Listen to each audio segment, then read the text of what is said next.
Muita gente está viajando nesse período, é normal, é um período de férias. Talvez você também tenha viajado em dezembro. Eu não sei se já aconteceu com você e pegar uma estrada errada e ir por um caminho que na verdade não era aquele. Lembro-me de ter acontecido comigo há muitos anos atrás, quando estava voltando de Natal. E junto com os irmãos jovens da igreja, ainda todos muito jovens, nós na volta entramos numa rotatória no lado errado. Depois de alguns quilômetros, achando estranho o caminho, então perguntamos num posto de gasolina se estávamos em direção certa. O que fazemos quando isso acontece? Nós voltamos. Mesmo que tenhamos perdido quilômetros, mas voltamos. Eu acredito que ninguém em sã consciência irá manter um coração duro a tal ponto de dizer assim: eu vou por aqui mesmo. Eu entrei por aqui, já comecei por aqui, vou até o fim. Mas é exatamente isso que algumas pessoas fazem com a própria vida. Aquele conhecido cabeça dura, que diz no seu coração: eu nasci assim, vou morrer assim. Não. Ninguém em sã consciência iria continuar numa estrada que sabe que irá para um lugar completamente diferente, não para a sua casa. É assim que a Escritura nos ensina que Deus nos chama, inclusive pelos profetas, que nós começamos a ler hoje em Isaías. Voltar. E todas as vezes que Deus nos dá um ano novo, é uma oportunidade de dizer assim: volte. Você pegou a estrada errada. A sua casa é para lá. Você está indo para lá. Direções opostas. Portanto, volta. Você, após descobrir isso, naturalmente deveria fazer a volta com o seu carro e se dirigir para o destino correto. Mas a vida, você fez isso com a sua vida? Mas para que isso aconteça, só há um jeito. Deus é o único jeito. O homem está sempre tentando acertar a sua vida de outras formas. E isso tem acontecido muito em nossos dias. Na verdade, a própria história da humanidade, e aí especificamente a história do povo de Deus, mostra isso. Por isso, muitas vezes, Deus disse: volta. Isso aconteceu desde Gênesis, quando Caim matou Abel por inveja, orgulho, raiva. Uma série de pecados com certeza estavam borbulhando no coração de Caim. E quando ele matou Abel, ele trouxe uma catástrofe para a família. Até o culto ao Senhor parou, deixaram de adorar. Mas lá na frente Deus diz: volta. Nasce o filho de Sete, Enos, e diz a palavra que voltaram a adorar a Deus. Deus usou Enos para voltar. E assim a história vai seguindo esse mesmo rumo, que podemos chamar, em certa medida, de uma série de ciclos nocivos, viciados, porque o homem está sempre caindo no vale da perdição e Deus trazendo de volta o seu povo para o Monte Sião.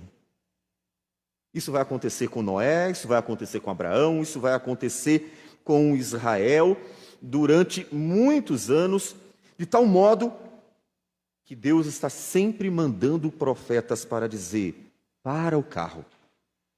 Você não percebeu ainda que você está indo para por um caminho completamente diferente? Para o carro. Você só vai gastar gasolina. Você só vai gastar seu dinheiro. Você vai apenas se aborrecer mais ainda lá na frente, quando perceber, enfim, que talvez não tenha mais como voltar, porque acabou o combustível. Mas enquanto há tempo, volta. Porque um dia realmente não haverá mais volta. Volta. O cristianismo precisa voltar. E você? Nós vivemos um período muito complicado. Alguns chamaram de era pós-cristã. Eu acho que essa nomenclatura é um pouco apressada, porque a única era cristã é a era medieval. Antes disso, é a era antiga. O Império Romano se sobressai, portanto, ninguém pode chamar os primeiros quase 500 anos da história desse período que é chamado de era cristã, de realmente cristã, porque no final das contas, o cristianismo estava em menor número e não tinha poder nenhum sobre o mundo.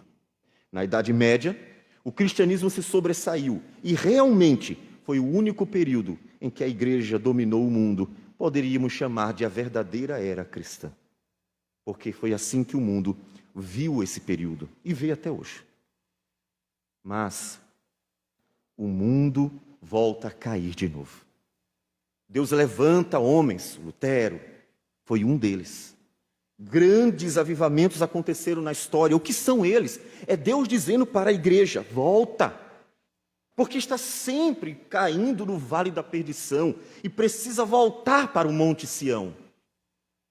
Para quem não sabe, Sião é a cidade de Jerusalém. Volta. O nosso cristianismo precisa voltar. Nesse momento, entidades religiosas da teologia da prosperidade, várias, e basta você sair pela cidade, estarão lotadas, abarrotadas de gente, ouvindo que se comprarem uma vassoura de R$1.000 serão abençoadas, ela e a casa. Se beberem um copo d'água, serão purificadas.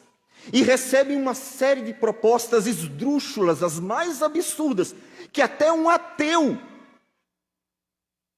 que por causa da dureza do coração rejeita o óbvio, a existência de Deus, percebe que aquilo dali é coisa de tolo.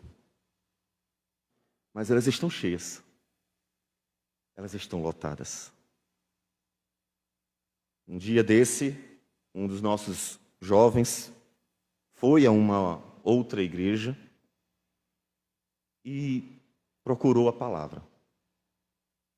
Parece que não havia pregação.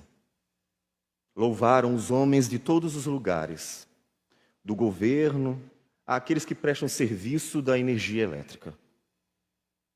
E não anunciaram uma só vez, com fidelidade e excelência, a palavra de Deus. O que é isso? Por que então lugares os mais absurdos estão cheios e os lugares onde deveriam estar pregando a palavra não há pastores?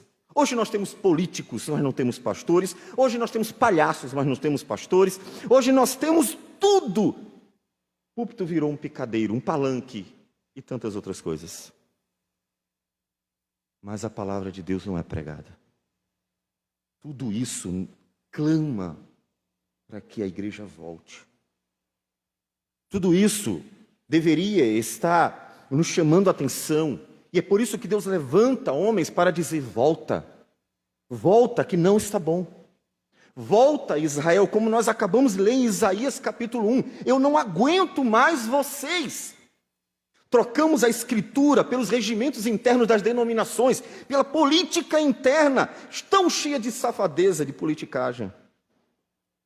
Nós trocamos Deus por Baal.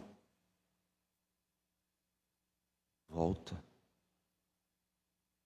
Quem tem conduzido a sua vida?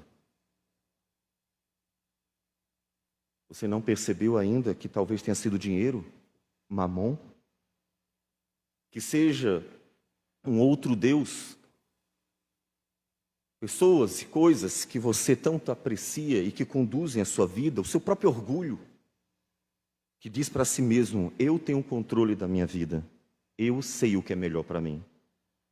Volta, antes que seja tarde demais. Porque há Deus em Israel. E Ele é o único Deus. E enquanto estivermos vivendo no vale da perdição de nossos dias, Deus levantará homens para dizer: volta, igreja, antes que seja tarde demais. E nós vamos ler 2 Reis, capítulo 1. 2 Reis, capítulo 1.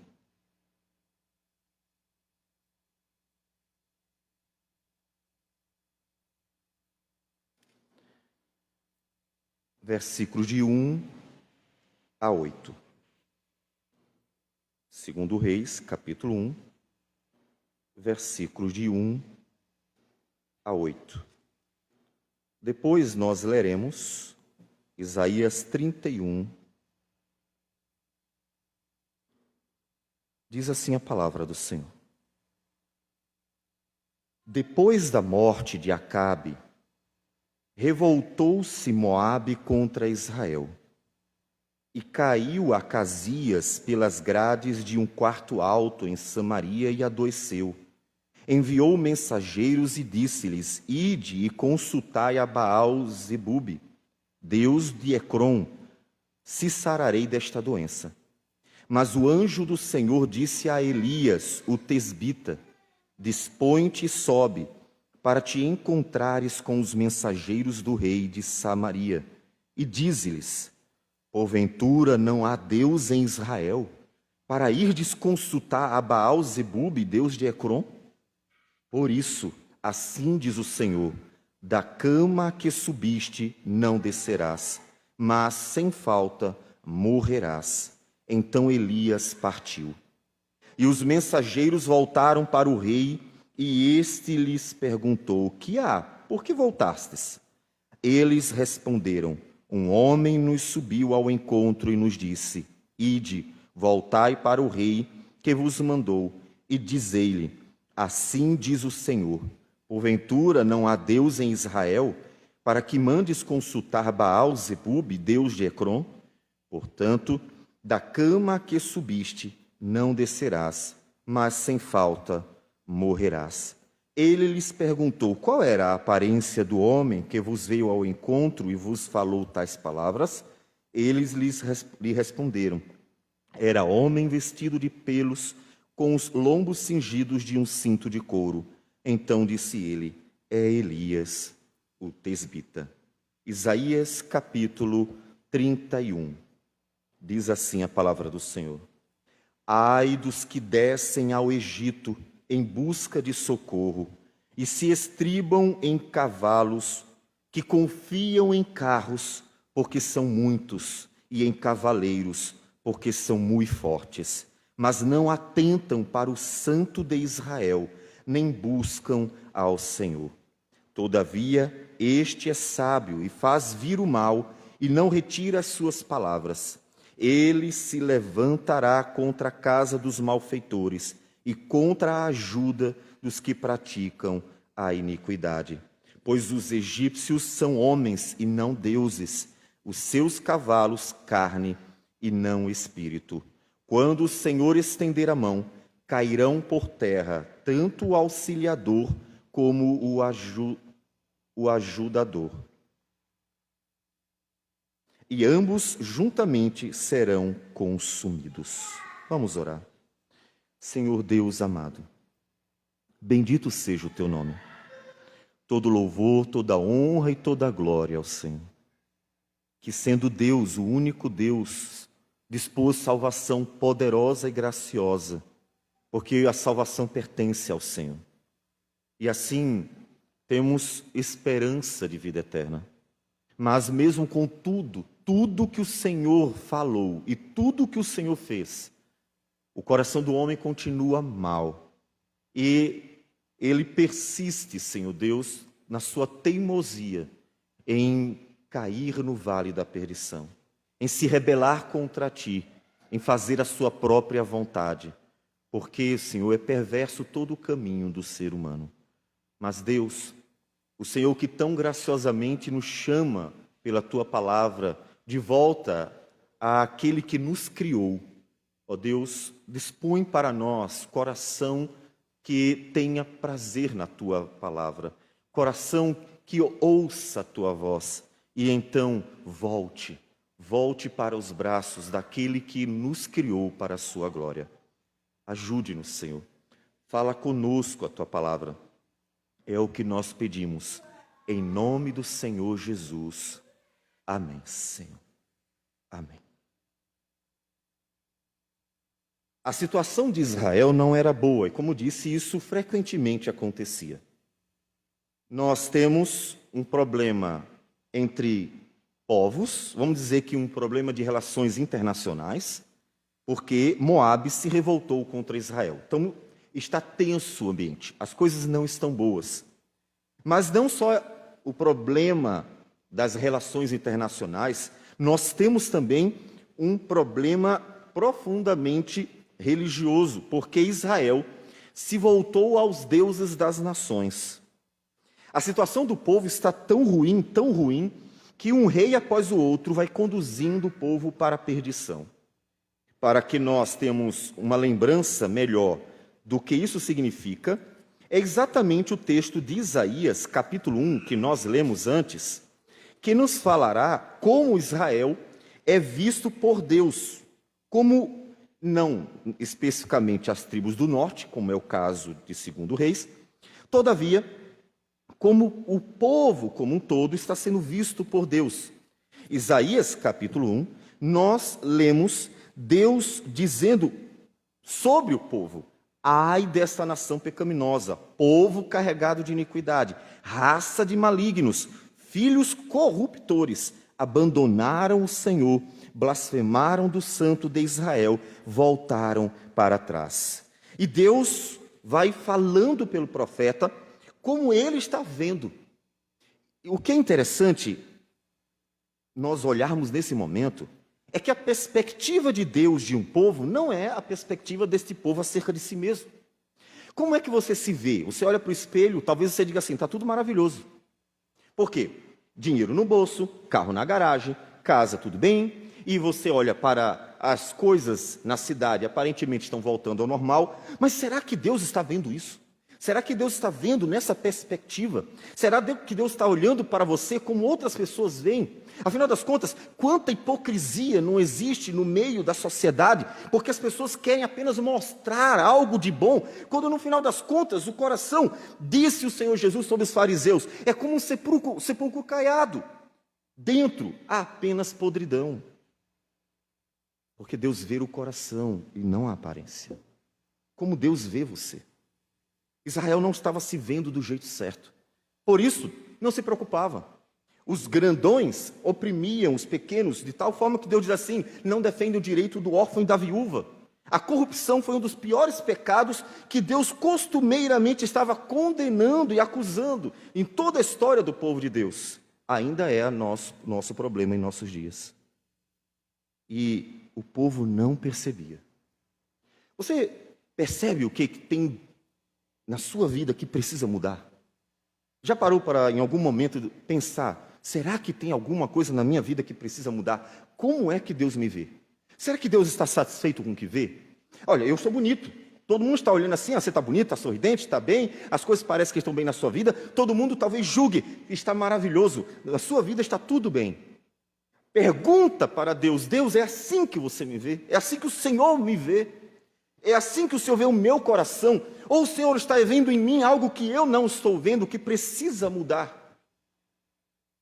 Quando Deus manda profetas para falar, é porque Deus está vendo algo que o povo não está vendo. Por isso, inclusive, voltando outra vez para Isaías capítulo 1, Deus diz que não aceitaria mais o culto. Olha que coisa absurda, não parece, né? Deus não quer mais o culto do seu povo. Ele diz: ouvi a palavra do Senhor, a partir do versículo 10, e chama Israel de Sodoma e Gomorra. De que me serve, versículo 11, a multidão dos vossos sacrifícios? É o culto. Na época, o culto era feito sempre por meio do sacrifício, para apontar para o Cordeiro de Deus que tira o pecado do mundo, Jesus Cristo. Porque sem derramamento de sangue não há remissão de pecados. Nosso Jesus, Senhor e Salvador, é o Cordeiro.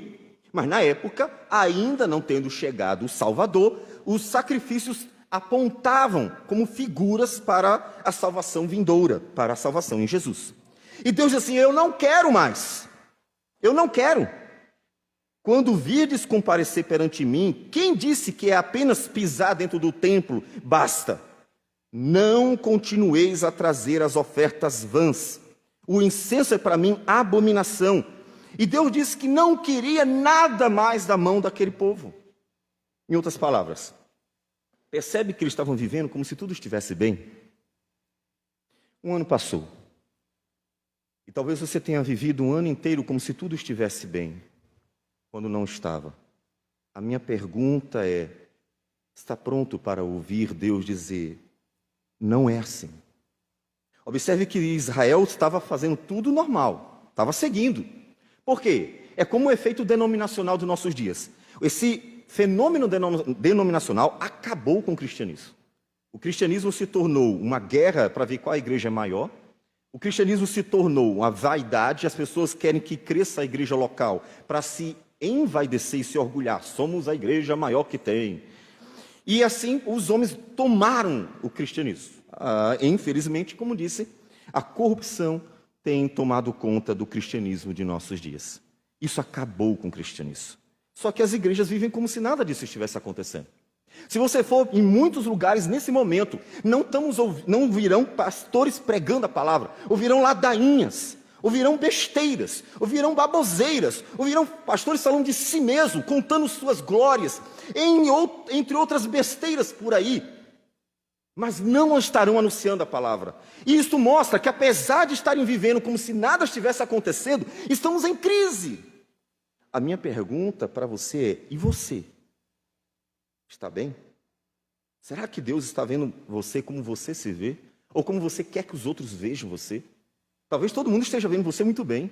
Olha que coisa maravilhosa, está só crescido na vida, mas será que Deus está vendo você assim? Ou talvez Deus esteja dizendo: sabe, queria tanto que você não pisasse mais na igreja. Eu não aguento mais você fingir que é uma coisa quando você é outra. Eu não aguento mais que você venha aparecer diante de mim com os seus sacrifícios banais, quando na verdade o seu coração é como um sepulcro caiado. Por dentro, apenas podridão. Para. Deus diz: para. E Deus chama de volta. Israel está assim. Nos dias do rei Acasias, o povo estava vivendo desse jeito. E o que acontece, naturalmente, quando o povo não percebe que a sua vida está completamente longe do caminho do Senhor, é óbvio que isso vai levar o povo para outros deuses. Observem o que acontece: problemas. Guerra com Moabe, o rei cai do quarto e fica gravemente doente, e ele quer saber: e aí, vou ficar curado ou não? Quem ele manda e a quem ele manda que consultem? Seus mensageiros foram consultar um outro Deus. Deus manda um profeta, um grande profeta, Elias. E a pergunta é bem simples: porventura não há Deus em Israel? Para irdes consultar Baal-zebub, Deus de Ecrom? Não tem. É sério que vocês não têm Deus? Será que não há Deus para você perguntar a Deus: Senhor, o que eu devo fazer? Tiago, capítulo 1, se você puder, acompanhe. Versículo 5 diz assim: se porém algum de vós necessita de sabedoria, Senhor, eu tenho que tomar decisões. Senhor, eu preciso escolher algo. Senhor, eu preciso fazer algo. Eu não sei o que fazer. Eu não sei que decisão tomar. Eu não sei que escolha. Eu não sei. Peça a Deus: Deus, dá-me sabedoria para saber o que fazer. Se, porém, algum de vós necessita de sabedoria, peça a Deus, que a todos dá liberalmente, e nada lhes impropera, e ser-lhe-á concedida. Uma promessa. Deus mostra esta promessa na prática em toda a Escritura. Todas as vezes que um homem procurou a Deus e diz: Deus, me ajude, me direcione, me diga o que fazer, sempre teve uma direção da parte de Deus.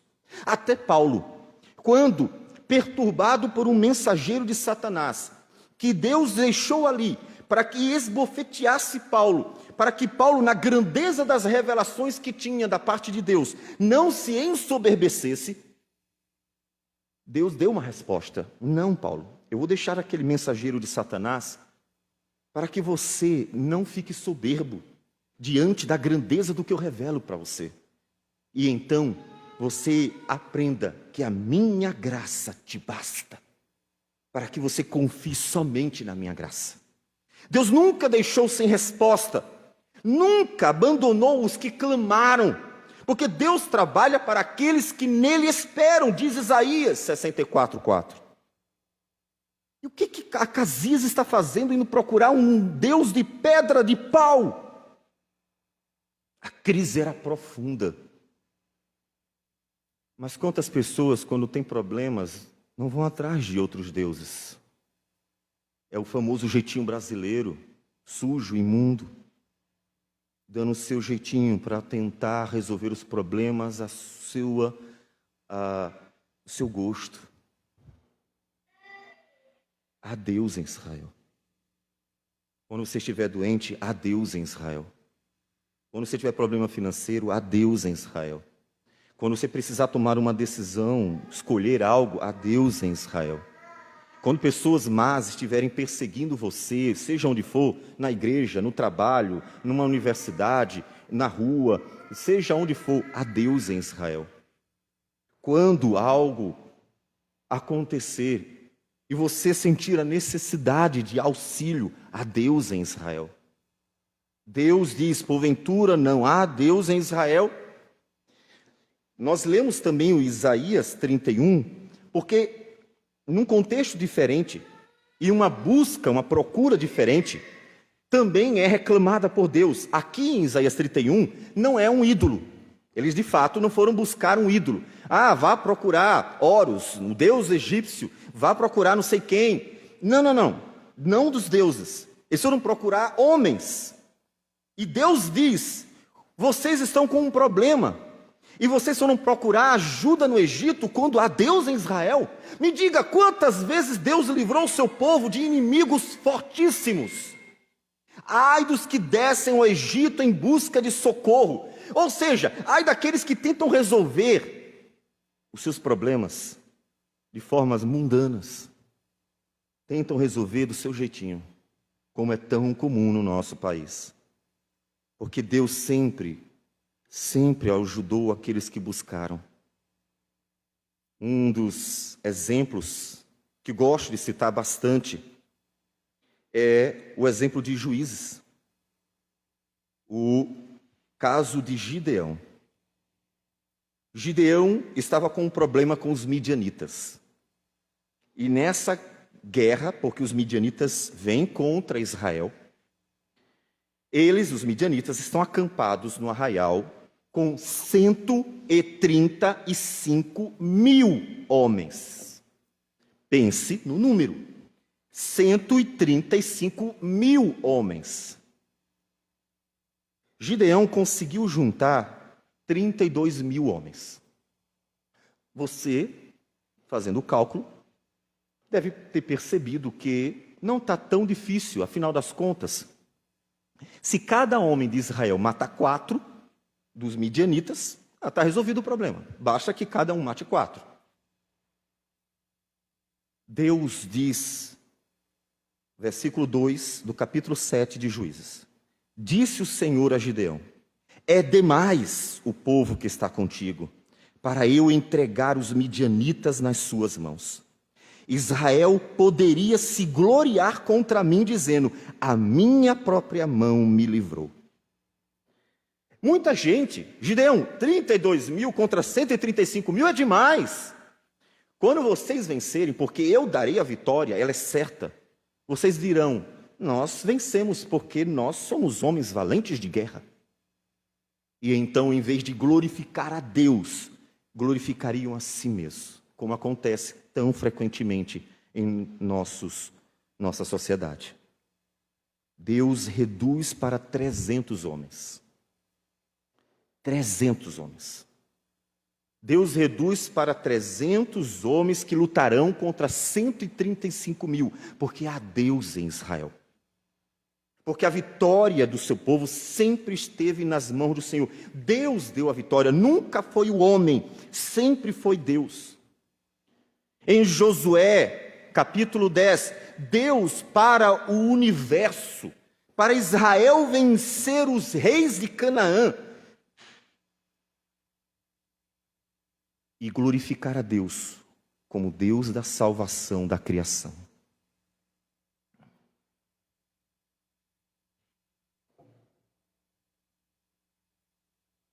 Há tantos exemplos que quando o povo do Senhor ia buscar ajuda fora, Deus se sente ofendido. Profundamente ofendido. Quer dizer que vocês, para resolver esse problema, precisam dar um jeitinho? É sério mesmo? Vocês precisam fazer desse jeito imundo de vocês? É sério? Não há Deus em Israel? Não há um Deus que possa levantar o seu braço forte e dar vitória? Que possa operar poderosa e graciosamente na vida da sua vida? Que possa dar direção? Deus reclama. Há Deus em Israel. Então é a Ele que clamamos. É a Ele. É a Ele que clamamos quando nós estamos doentes e precisamos tomar um remédio, para que Ele use o remédio, o médico e tudo mais. Nós clamamos a Ele para dar direção e sabermos por que caminho percorrer, porque se Ele quiser, Ele cura com e sem o remédio. É a Ele que clamamos quando estamos com problemas financeiros, porque é o Deus que manda o pão do céu, que sustenta seu povo, para que nós não só saibamos o que fazer, recebamos o trabalho para fazer, mas também sejamos abençoados com tudo o que precisarmos no dia a dia. É a Ele que clamamos quando os inimigos batem na nossa porta, porque Deus tem o seu exército, como o Eliseu testemunhou junto ao seu moço, que sendo acometido pelos assírios, Deus revela para eles que um exército angelical, em número muito maior, estava ao redor do seu profeta, para livrá-lo de toda e qualquer maldade dos homens da Síria. Há Deus em Israel. Pare de ser seu Deus. Lance fora seus ídolos. Deus nunca se agradou deles. Volta, povo meu, volta. O ano começou, volta. Lance fora os deuses estranhos da sua vida e volta. O fato de Deus falar a você não é porque Deus é ruim, como muitos pensam, quando uma palavra vem de forma dura para dizer ao homem que Deus não está se agradando de algo. Não, olhe como uma graça divina, porque, como diz Hebreus, que pai não educa seu filho quando ama seu filho? Volta. Porque há Deus. E este Deus é bom para com todos os que o buscam. E este Deus é misericordioso para com todos os que clamam. E este Deus, Ele conduz todos aqueles que esperam por Ele. Este Deus trabalha para todos aqueles que vivem aguardando na sua salvação. Então volta. Israel foi chamado por Deus durante anos a fios, para que voltasse. Mas não voltou. Nessa história, Acasias morre, como Deus havia dito. Versículo 17 de 2 Reis, capítulo 1.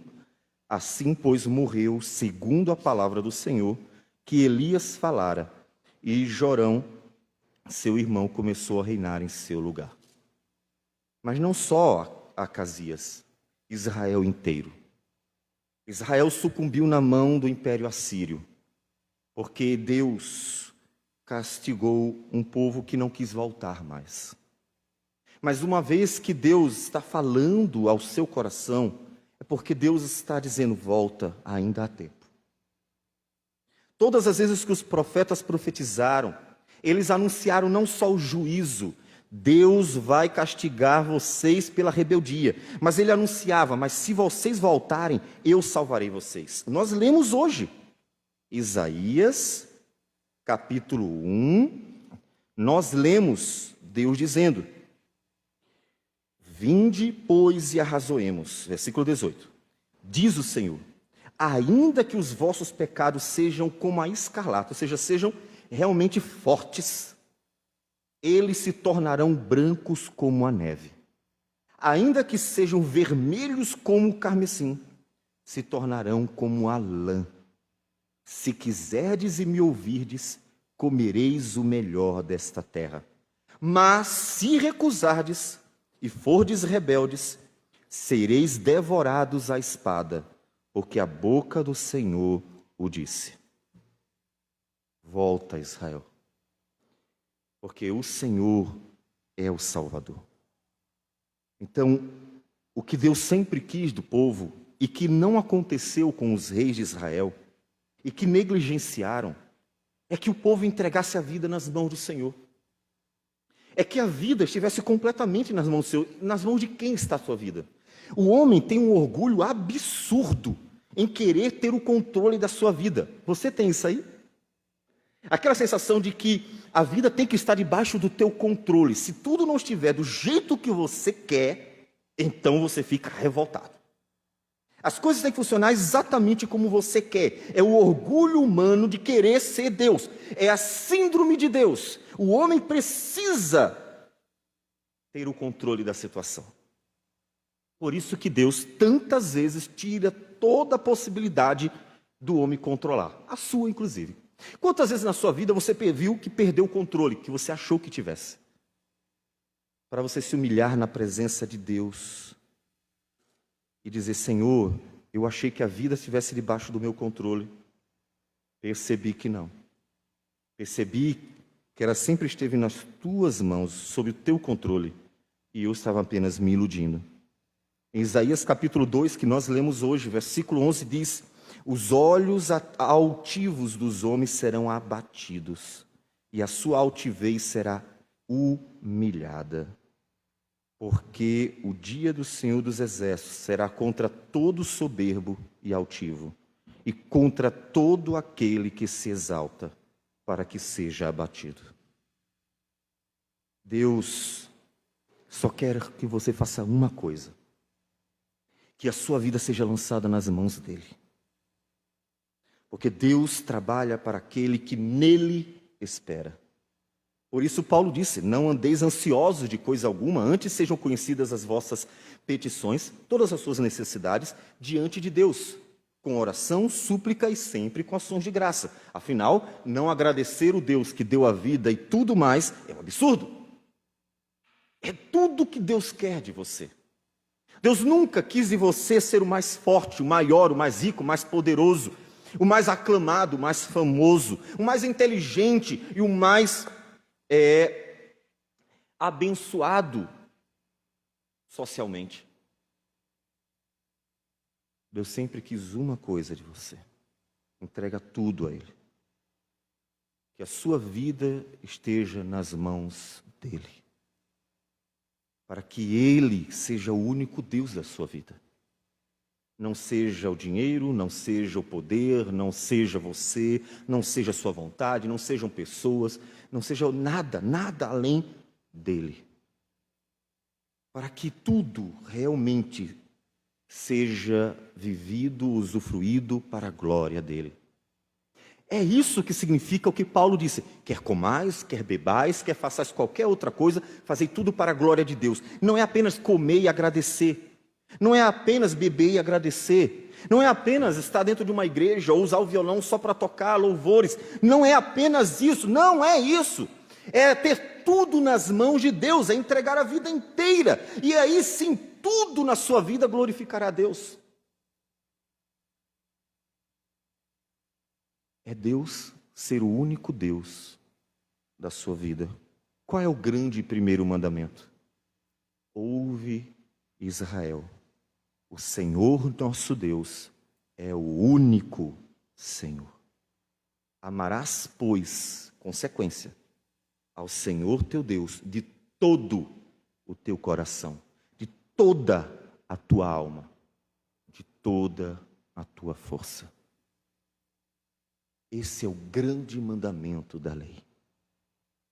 Tudo que Deus sempre ordenou ao seu povo foi isso: entregue a mim toda a sua vida. Há um cântico que diz que um só trabalho para nós é muito. E aí, no cântico, em que é como se fosse um diálogo entre a igreja Deus diz assim: é meu, somente meu, todo o trabalho. E o teu trabalho é descansar em mim. Os homens querem ter o prazer de dizer assim: eu lutei, eu venci, eu fiz. Por isso que os homens se gabam constantemente até da igreja, que é a coisa mais absurda, é um pastor se orgulhar de ter uma igreja grande. Porque ele está dizendo: eu sou a razão disso. Ah, miserável pecador. Quando ele morrer, verá que a igreja continuará e não será por ele. Nenhuma igreja deve seu crescimento a pecadores, somente ao Senhor. Como disse o profeta Jonas, porque ao Senhor pertence a salvação. Deus só quer que você entregue a sua vida a Ele. Você tem 2022 inteiro agora. Um ano inteiro. Deus renovou suas misericórdias. O sol nasceu outra vez. A contagem começou. Deus criou os anos. Foi para isso que Ele fez os luminares. Nós temos um sistema solar projetado para ter anos. E Deus renovou as suas misericórdias sobre a sua vida. E agora? Como você vai caminhar? Tudo que Deus quer é que a sua vida seja entregue nas mãos dEle. Tudo que Deus ordena é entregue a mim o seu coração. Ainda que sejam palavras de um pai, não dá para não ouvir essas palavras como se fosse o próprio Deus falando conosco, o próprio Deus. Filho meu, dá-me o teu coração.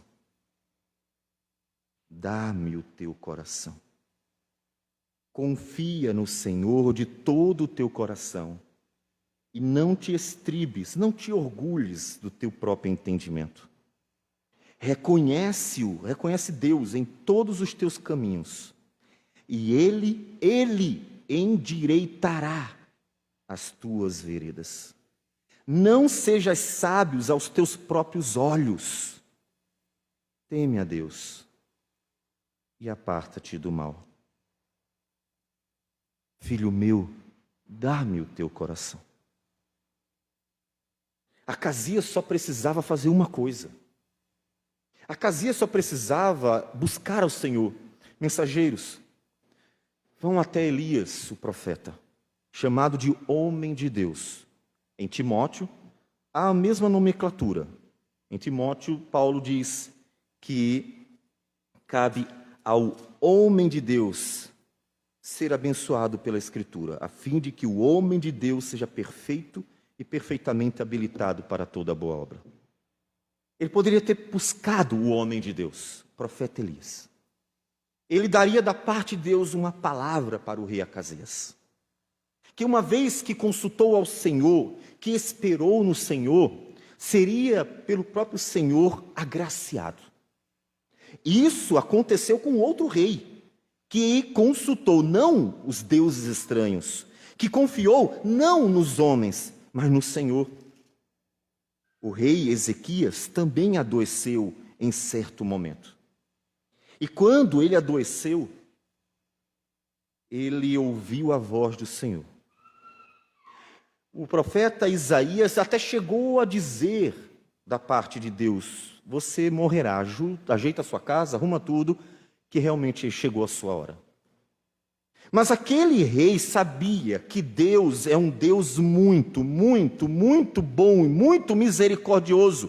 Muito, como diz o profeta Jonas, nós mencionamos no capítulo 4, ele diz: pois eu sabia que és Deus clemente e misericordioso e tardio em irar-se e grande em benignidade e que te arrependes do mal. Tu és um Deus boníssimo, és tão bom, Senhor, que até o pior dos pecadores pode encontrar em ti a graça do perdão e uma nova vida.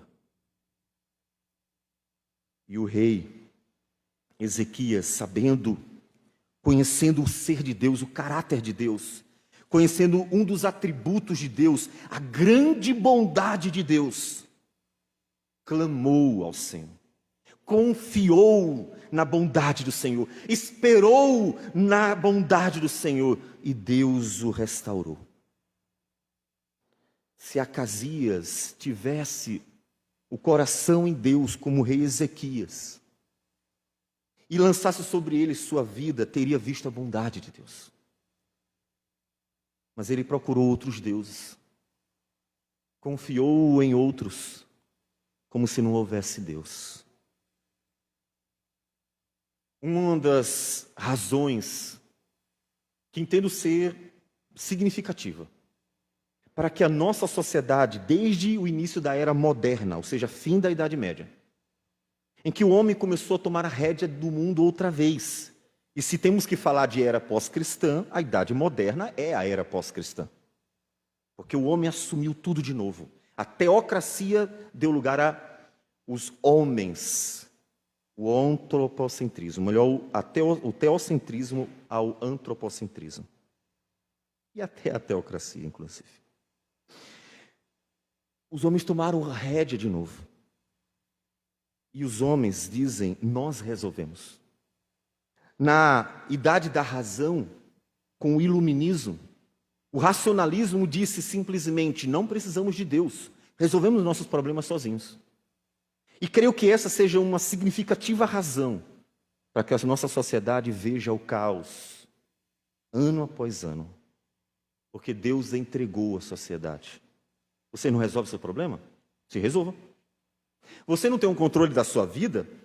Boa sorte. Você não sabe de tudo? Você não é inteligente, tanto inteligente para fazer tudo sozinho?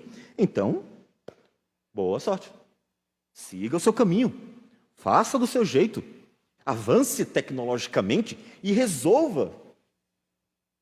Deus entregou, abandonou, porque os homens disseram para si mesmos, não precisamos de Deus.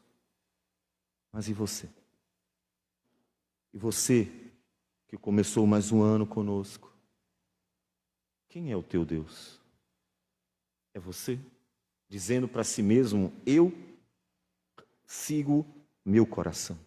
Eu estou com as rédeas da vida nas minhas mãos. É assim. Quando o homem faz isso, tudo que ele pode testemunhar é a sua própria perdição.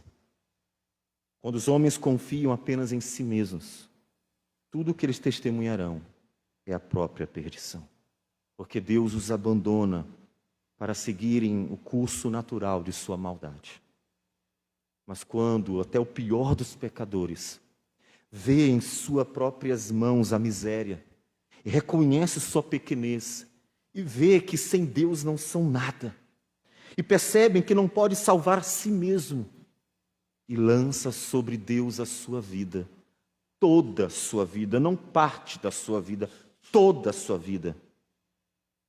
Não importa quem é este homem, ele encontrará o Deus de toda misericórdia, disposto a o acolher, disposto a recebê-lo em seus braços, para conduzir a vida daquele que confiou em Deus, daquele que esperou em Deus, daquele que lançou sua vida nas mãos de Deus, porque viu, pela graça de Deus, que ao Senhor pertence a salvação. Então, se você quer ter um ano em que realmente tudo na sua vida glorifique a Deus, não basta vir aqui dominicalmente, não. Não basta ter uma Bíblia debaixo do braço, não. É preciso entregar a vida inteira nas mãos dele. É preciso entregar a vida nas mãos dele como marido, para ser o marido que ele quer que você seja. Para entregar a vida nas mãos dele como esposa, para que você seja a esposa que ele quer que você seja. Para entregar a vida como pais, pai e mãe, para que vocês sejam pai e mãe, pais, como ele quer que você seja. Para entregar a vida nas mãos dele como filhos, para que vocês sejam filhos como ele quer que vocês sejam. Para que você entregue a sua vida como um profissional, como um trabalhador, não importa a área que atue, para que você seja um profissional como ele quer que você seja. Não importa se é chefe, se é funcionário. Para que você entregue a vida nas mãos deles como pastor, para que ele conduz a vida para que seja um pastor como Ele quer que seja. E como ovelha, para que você seja a ovelha que Ele quer que seja. Porque os homens sempre querem que tudo seja do jeito deles. E é por isso que Deus os abandona. Porque quando o homem quer ter a rédea da vida nas suas mãos, Deus deixa. Para a desgraça da própria pessoa, para que ela sofra os danos de suas próprias escolhas. Para que veja, e Deus seja glorificado nisso, que só existe salvação em Deus. Que só Deus é a salvação. Que só Deus é o nosso verdadeiro bem-estar. Que só nele está a felicidade do homem. Que só Ele é o Senhor de tudo e que pode sustentar tudo. Que dele vem a vitória e não de nossas mãos. Então, não faça mais como Acasias. Não procure os deuses dos homens. Não procure outros meios. Vai ao Senhor. Coloca o joelho no chão e clama: ó Deus, só Tu és o Senhor. Só Tu és o Salvador. E é do Senhor que eu preciso. E entregue a vida nas mãos dEle. Porque são esses que se entregam nas mãos de Deus, para que Ele conduza a sua vida inteira, da coisa mais simples que você imaginar, a mais importante. Para que Ele dirija a sua vida inteira. São esses que testemunham em sua vida que Deus trabalha para aqueles que nele esperam. Portanto, nada melhor do que entregar a vida nas mãos do Senhor para um feliz ano novo.